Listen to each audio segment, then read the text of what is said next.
I would like to share with you a useful phrase if you want to set boundaries. And that is the phrase, "You are free to," fill in the blank, "but I will not be," fill in the blank. And let me give you some examples first before I talk about why this works, why it's really helpful to help you sort out boundaries. So here's some examples. "You are free to comment on my makeup, but I will not be changing it for you."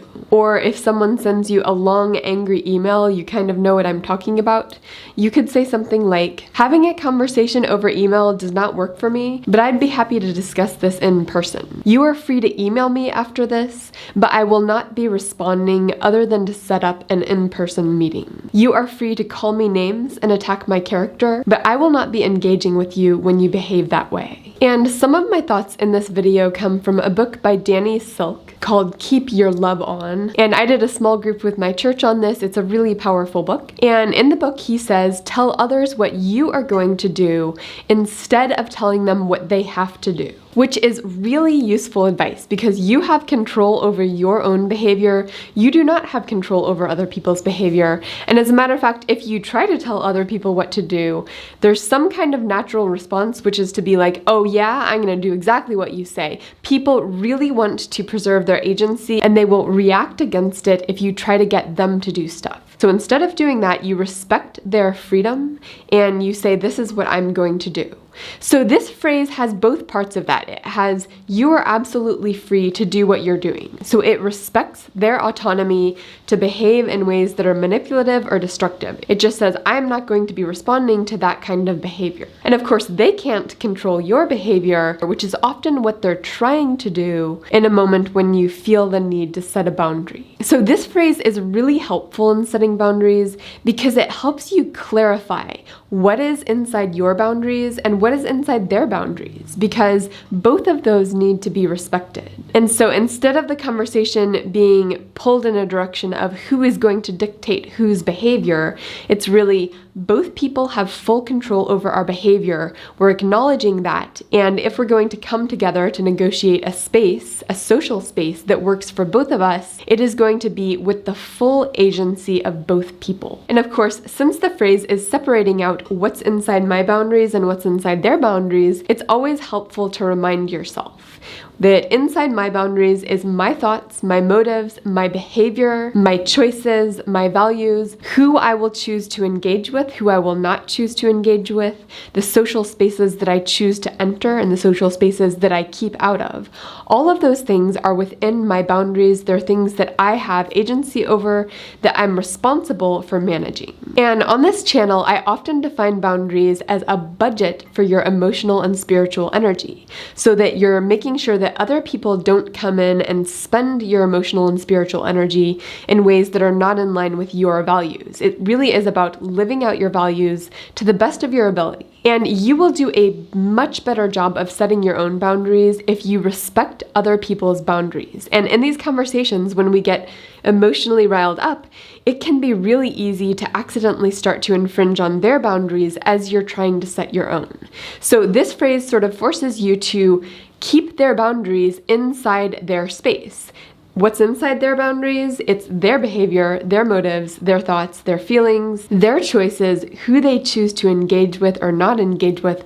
All of that kind of stuff is in their boundaries. And this phrase sort of forces you to create a clear distinction between the two, in which case you can come to a space that is a shared space between you and negotiate as two people who have full agency over your own behavior. Another helpful thing about this phrase is that it holds you accountable to not responding to their antics. So in situations where we feel we need to set a boundary, oftentimes what is going on is the other person is trying to manipulate us or control our behavior in some way.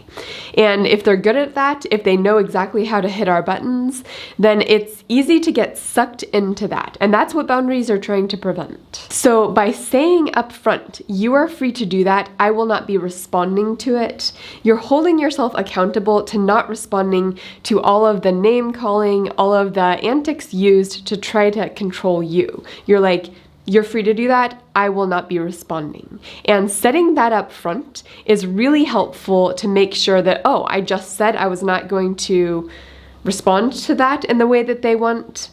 I need to stick to it in this conversation, in this moment. And the other wonderful thing about this phrase is that it explicitly protects the other person's autonomy. So you are saying, I'm not trying to control you, and you're sort of holding yourself accountable that you are not trying to control them in this conversation. You are accepting their full agency to do whatever they want. You're just not going to let your behavior be dictated by that kind of behavior. Now, this is tricky because, of course, they are going to respond negatively to that. They are not going to feel respected when you tell them that you will not be manipulated by them. They're not going to like it. And it's also worth acknowledging that this tool can be used to manipulate. Like most tools, it can be used for good or for evil, and you can use this phrase to try to control other people, right? There are situations, if your motives are not pure, if you haven't looked at your own motives and made sure that you really are not trying to control them, but simply trying to protect yourself, then you can use this phrase, as you can use many types of boundary setting phrases, to manipulate them, and they may even accuse you of that.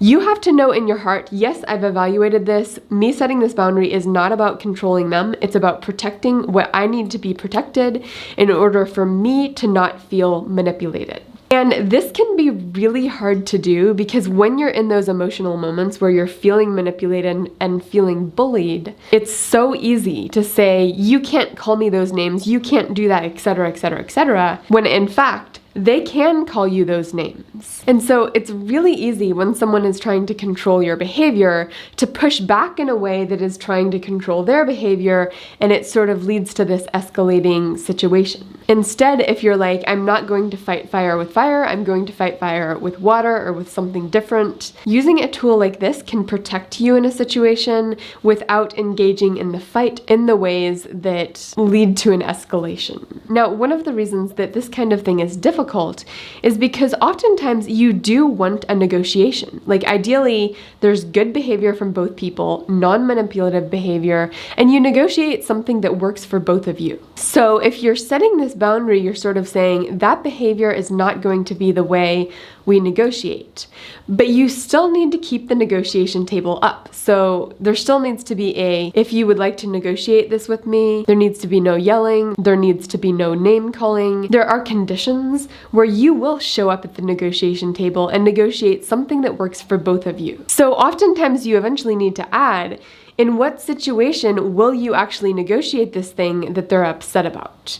And that needs to be a situation where it's a negotiation table with respect for both people, where both people have full control over their behavior and are treating the other one with consideration. So by setting up clearly, here are the circumstances where we can come to a negotiation table to negotiate something that we both want, which is a relationship that works well. And if you do the hard work of protecting that negotiation table, then that space is space where there isn't manipulation going on, there's collaboration going on. So that's the goal of this. This one phrase is just a tool that can help you get to that negotiation table where neither person is manipulating or being manipulated, where both people show up with the full agency to make their own choices.